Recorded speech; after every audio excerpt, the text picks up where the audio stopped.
Hello student, welcome back to expert किसी channel. और मैं आज 8th क्लास लेके आया हूँ। 8th क्लास होगा।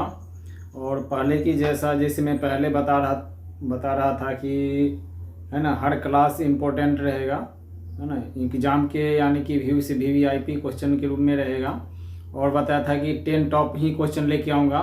उसी प्रकार मैं इस बार भी 10 टॉप ही क्वेश्चन लेके हमेशा चलूँगा। 10 टॉप के अलावा बताया था कि जो मैथ का क्वेश्चन होंगे उसको भी मैं 2-3 मैथ का भी क्वेश्चन बताऊंगा, जो है ना एग्जाम में प्लस पॉइंट रहेगा, है ना। आपका प्लस पॉइंट लेके ही चलूंगा क्योंकि रिजल्ट बनना चाहिए ना। ओनली बताया था कि जीके से, है ना, आपका एग्जाम में नंबर नहीं कम आ पाते हैं। अगर हम मैथ लेके चलता हूँ तो इसमें अच्छा नंबर भी आएंगे और रिजल्ट भी आएंगे। इसमें कोई ऐसा चीज़ नहीं रहेगा जो कि जैसे जी के आ गया तो मैथ नहीं आ रहा है। इसमें क्लब करके चला हूँ। क्लब करके चलने का मतलब हो गया कि आपको एग्जाम में दोनों चीज़ पॉजिटिव प्लस पॉइंट में रहेंगी, और प्लस पॉइंट में रहेगा तो आपका वह रिजल्ट बनाएगा। तो चलिए लेट स्टार्ट करते हैं, है ना। फर्स्ट क्वेश्चन है कि वह कौन सा शहर है जिसको झीलों के नगरी से जाना जाता है। झीलों का नगरी से जाना जाता है तो वह राजस्थान में है गाइज। और राजस्थान में है उदयपुर। उदयपुर है, उसको हम झीलों की नगरी से जानते हैं। जो कश्मीर बता सकते हैं, जैसे हम झीलों का नगरी किसको बोलते हैं, जम्मू कश्मीर के। उसी प्रकार राजस्थान का जो झीलों का नगरी है वह उदयपुर है ना। उदयपुर को भी झीलों का नगरी से जाना जाता है, तो लिखेंगे उदयपुर।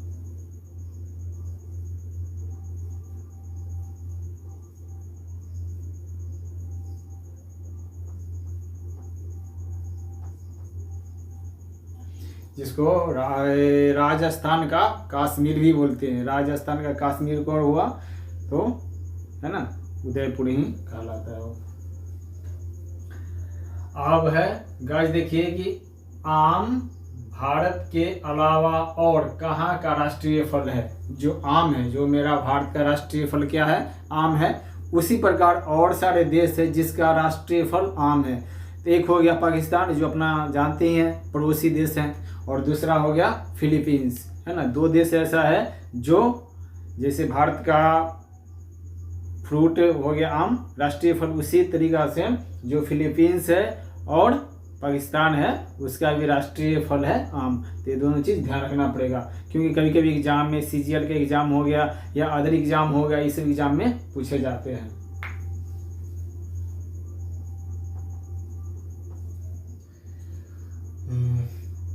पाकिस्तान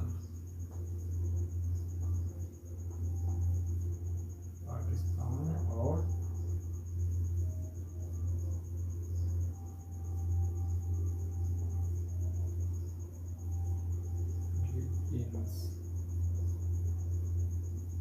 फिलीपींस है गाइस। दो देश ऐसा है जो भारत के अलावा भी वहाँ का राष्ट्रीय फल क्या है, आम है। नेक्स्ट क्वेश्चन है, कौन सा ग्रह को मॉर्निंग स्टार के नाम से जाना जाता है। तो ऐसा कौन सा ग्रह है जिसको मॉर्निंग स्टार के भी नाम से जाना जाता है। तो ये भी काफ़ी इंपॉर्टेंट क्वेश्चन है। ये क्वेश्चन भी आ रखा है BPSC का एग्जाम में, है ना। तो आगे चलिए मैं बता रहा हूँ कि कौन सा वेनस है। वेनस,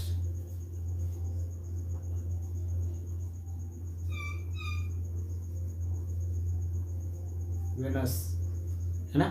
तो गाइस आप दिल लगा के पढ़िए और दिल लगा के, है ना, ध्यान रखिए क्लास को, और दोस्तों में शेयर कीजिए, लाइक कीजिए, सब्सक्राइब कीजिए, यही बताएंगे। और एकदम फ्री क्लास है, ये नहीं कि हम, है ना, कुछ में उसमें अमाउंट ऐड करना पड़ेगा। इक्वल फ्री क्लास, कोई चार्ज नहीं। ओनली आपको बैटरी चार्ज करना पड़ेगा, रिचार्ज करना पड़ेगा ओनली।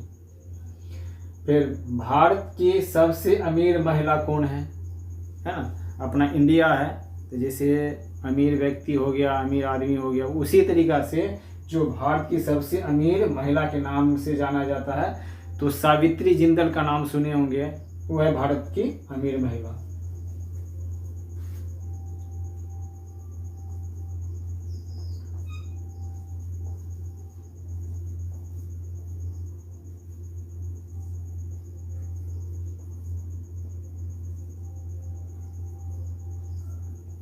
सावित्री जिंदल जी भारत की अमीर महिला है। नेक्स्ट क्वेश्चन है गाइस, है ना, किसको संविधान द्वारा मौलिक अधिकार को लागू करने की शक्ति दी गई है? तो अपने देश में 2 तरह के न्यायालय हैं, एक उच्च न्यायालय, एक सर्वोच्च न्यायालय है। तो उनको अधिकार दिया गया है कि मौलिक अधिकार को वह लागू कर सकता है। जो मौलिक अधिकार हम लोग का है उसको लागू कर सकता है, तो उच्च न्यायालय और सर्वोच्च न्यायालय।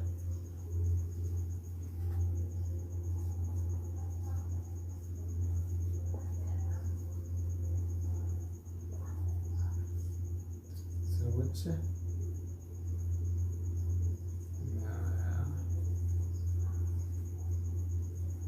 न्यायालय और उच्च न्यायालय।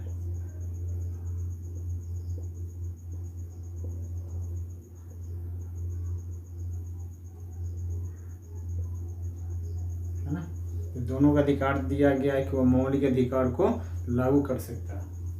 नेक्स्ट क्वेश्चन गाइस, भारत की सबसे अमीर व्यक्ति कौन है? जैसे महिला बताई है कि भारत की अमीर महिला सावित्री जिंदल जी हैं, उसी प्रकार भारत की अमीर व्यक्ति कौन है? तो भारत की अमीर व्यक्ति जैसे मुकेश अंबानी ये सब थे, लेकिन अभी धीरे धीरे ये सब डाउन होते चले गए और एक नए यानी कि आए हैं गौतम अडानी, है ना। गौतम अडानी जो हर चीज़ में, कोयला क्षेत्र में, है ना, उनका ट्रांसपोर्टेशन में, यानी कि जितने हम लोग का ट्रांसपोर्टेशन होते हैं, यातायात का साधन होते हैं, सभी में उनका इन्वोल्वेशन है और सभी में वह, है ना, हिस्सेदारी है। इसलिए उनको, है ना, भारत की अमीर व्यक्ति के नाम से जाने जाते हैं वो, है ना, गौतम अडानी।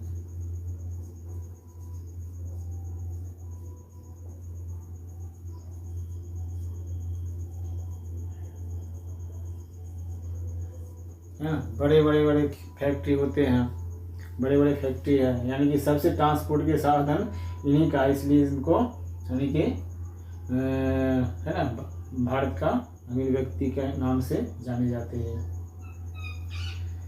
फिर देखिए गाइस आगे चलिए, है ना, ये जो है बीपीएससी में पूछा है गाइस, ये जो है ना बीपीएससी में पूछा है क्वेश्चन, है ना, इस टाइप से क्वेश्चन आते रहते हैं, इसको ध्यान रखिए। नेक्स्ट क्वेश्चन है कि किस देश के साथ भारत के सबसे लंबी अंतर्राष्ट्रीय सीमा लगती है ना, इंटरनेशनल सीमा बता दीजिए। एक पाकिस्तान हो गया, एक चाइना हो गया, एक बांग्लादेश हो गया और सारे देश है, लेकिन सबसे लंबी, है ना, क्या लिखा, सबसे लंबी अंतर्राष्ट्रीय सीमा।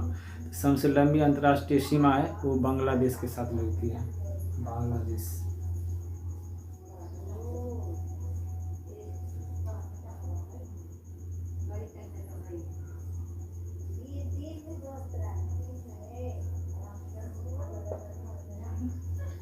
बांग्लादेश के साथ लगती है।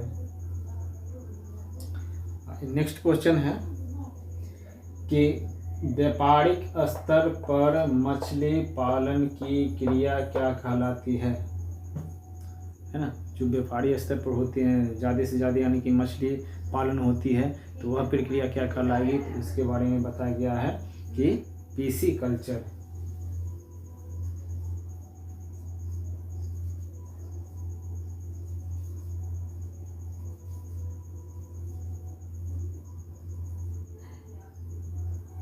है ना पीसी कल्चर, तो इस सबको आपको ध्यान रखना पड़ेगा, है ना। फिर नेक्स्ट क्वेश्चन है गाइस कि भारत का पहला स्वदेशी बैंक कौन सा है। स्वदेशी बैंक कौन सा है, तो यह जो बैंक यानी कि स्वदेशी बैंक जब बना तो वह स्वदेशी जब आंदोलन चला था 1905 से 1911 में, उसी समय इस बैंक को है ना इस्टेब्लिश किया गया और इस्टेब्लिश के दौरान उसको है ना स्थापित किया गया और बैंक का नाम दिया गया स्वदेशी बैंक, है ना। तो central bank of India.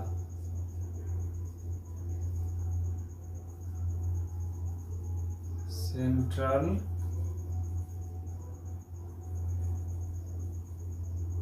Bank of India, है ना गाइस, ध्यान रखना पड़ेगा कि स्वदेशी बैंक पूछ रहा है, क्या पूछ रहा है, स्वदेशी बैंक, यहाँ पहला बैंक, अंडरस्टूड, है ना। तो स्वदेशी बैंक और पहला बैंक इसमें दोनों में डिफरेंट है ना। फिर है भारत का पहला बैंक कौन सा है ना। तो स्वदेशी बैंक हो गया, बैंक ऑफ इंडिया, और भारत का पहला बैंक। तो पहला बैंक के बारे में देखिए कौन सा है, हिंदुस्तान बैंक है, बैंक ऑफ हिंदुस्तान।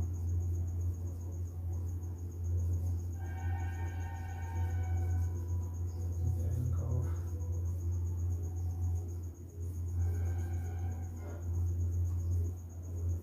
हिंदुस्तान है ना। तो ये क्वेश्चन है बैंक ऑफ हिंदुस्तान है ना। अगर स्क्रीनशॉट नहीं लिए तो स्क्रीनशॉट लीजिए है ना, और याद अगर हो गया है हुआ तो काफ़ी यानी कि बेटर है, नहीं तो फिर हम आगे मैथ की तरफ बढ़ेंगे। जैसे कि हम बताए थे कि 3 क्वेश्चन लेके आएंगे और मैथ का हम बताएंगे, और मैथ का क्वेश्चन भी जानना जरूरी है। उसी तरीक़ा से हम मैथ का क्वेश्चन भी आगे देखेंगे। तो मैथ का क्वेश्चन में क्या है वो देखेंगे।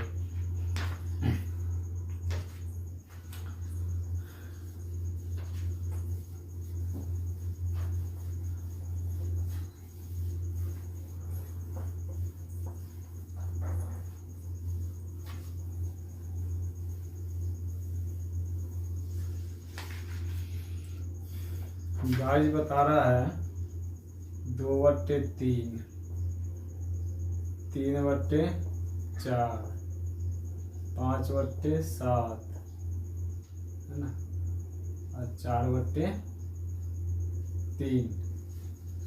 इसमें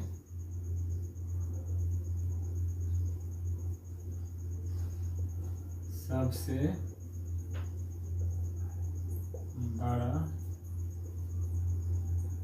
भिन्न कौन है ना। इसको ध्यान रखिए, समझ गए, सबसे बड़ा भिन्न। तो अब क्या करेंगे, कैलकुलेशन करेंगे। 2/3 में डिवाइड करो, 3/4 में डिवाइड करो, ऐसा ही करेंगे ना।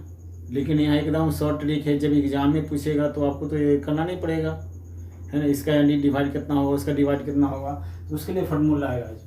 देखिए इसका है, इससे मल्टीपल कीजिए और इसको इससे मल्टीपल कीजिए। तो 4 को 2 से करेंगे कितना आएगा 8 है ना, और 3 को 3 से करेंगे तो 3 3 जा 9 है ना। तो ए बड़ा है तो इसको हम कट करेंगे, कट कर दिए। अब इससे आगे नेक्स्ट यानी कि जो मल्टीपल होगा नेक्स्ट होगा, नेक्स्ट बढ़ते जाएगा।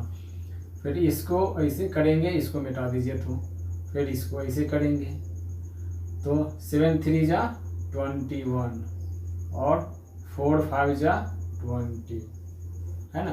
तो बड़ा कौन है 21, इसको कट कर दीजिए है ना। अब इसके साथ इसके और इससे होगा यही ना, तो इसको मिटा दीजिए। अब 3 3 जा 9 और 4 4 जा कितना हो गया 16। बड़ा कौन है गाइस है ना, बड़ा तो यही है। इसका आंसर हो जाएगा 4/3। दैट्स सोल्व है ना। इसी प्रकार छोटा भिन्न पूछेगा तो इसी प्रकार करना, वो भी दिखा दे रहे हैं है ना। ये खुद से करके देखिए, फिर आप यानी क्रॉस चेक भी कर लीजिए कि हम पॉइंट में लाते हैं उसको 0.6 में जितना यानी कि डिवाइड में आए करेक्ट है या नहीं है ना।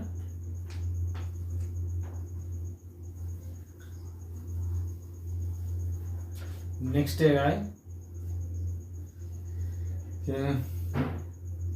2/9, 3/2, 5/6, 4/3। सबसे